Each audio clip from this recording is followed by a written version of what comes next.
भारत में अपराध को अक्सर मजबूरी की उपज माना जाता है। भूख, बेरोजगारी या हालात, यही शब्द हम बार बार सुनते हैं। लेकिन कुछ कहानियां इस सोच को पूरी तरह तोड़ देती हैं। कुछ अपराध मजबूरी से नहीं, माइक और मंच से जन्म लेते हैं। यह कहानी किसी गली के अपराधी की नहीं है। यह कहानी है उस व्यक्ति की जिसके हाथ में सत्ता थी और सत्ता उसके लिए कानून से ऊपर खड़े होने का हथियार बन गई। उस व्यक्ति का नाम था मोहम्मद शहाबुद्दीन। सिवान, एक जिला नहीं एक डर। 1990 का दशक, बिहार का सिवान जिला। कागजों में यह भारत का एक सामान्य प्रशासनिक क्षेत्र था। हकीकत में यह एक ऐसा इलाका था जहां सूरज संविधान के साथ नहीं उगता था, शहाबुद्दीन की मर्जी से उगता था। स्थानीय लोग कहते थे थाने जाने से पहले साहब तक खबर पहुंच जाती है। पुलिस वर्दी में थी पर आदेश कहीं और से आता था। प्रतापपुर, समानांतर सत्ता का केंद्र। शहाबुद्दीन का गांव प्रतापपुर यह केवल उसका घर नहीं था, यह उसका दरबार था। अगर आप शक्तिशाली हैं तो सुरक्षा है, अगर आप विरोधी हैं तो सिर्फ डर है आपके लिए। राजनीति और अपराध का गठजोड़। शहाबुद्दीन कोई छुपा हुआ अपराधी नहीं था। वह विधायक बना, सांसद बना, चुनाव जीते, मंचों से भाषण दिए। उस पर दर्ज मुकदमों की सूची कागजों से लंबी थी, पर जमीन पर बेअसर थी।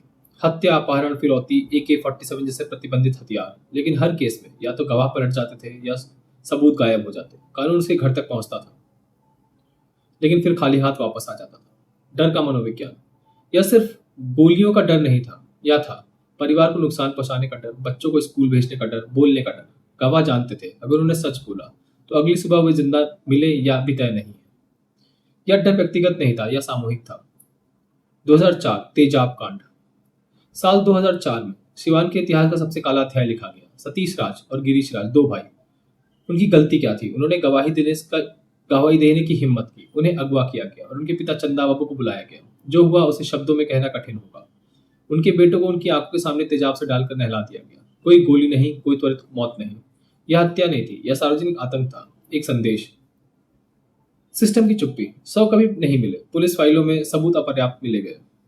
स्थानीय स्तर पर स्थानीय स्तर पर कोई उससे लड़ना नहीं चाहता था क्योंकि सिस्टम सत्ता के टकराने को तय नहीं था। मीडिया और न्यायपालिका का हस्तक्षेप। जब मामला राष्ट्रीय मीडिया तक पहुंचा तब जाकर दबाव बना। दिल्ली तक आवाज पहुंची। CBI कोर्ट सुनवाई। 2017 में उम्र कैद। लेकिन तब तक कई गवाह मारे जा चुके थे, कई केस समाप्त हो चुके थे, पीड़ित परिवार टूट चुका था। क्या यह न्याय था? यह सवाल आज भी जिंदा है। अगर न्याय देर से आए, अधूरा हो और कई जिंदगियों को निकल जाए तो क्या वह न्याय होगा या सिर्फ एक औपचारिक निर्णय?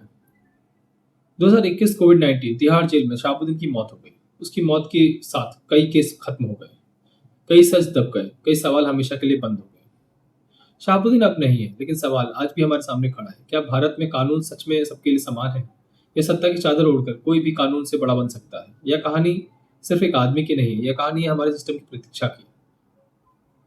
और यह परीक्षा हम आज भी पूरी तरह वापस नहीं कर पाए। Thank you.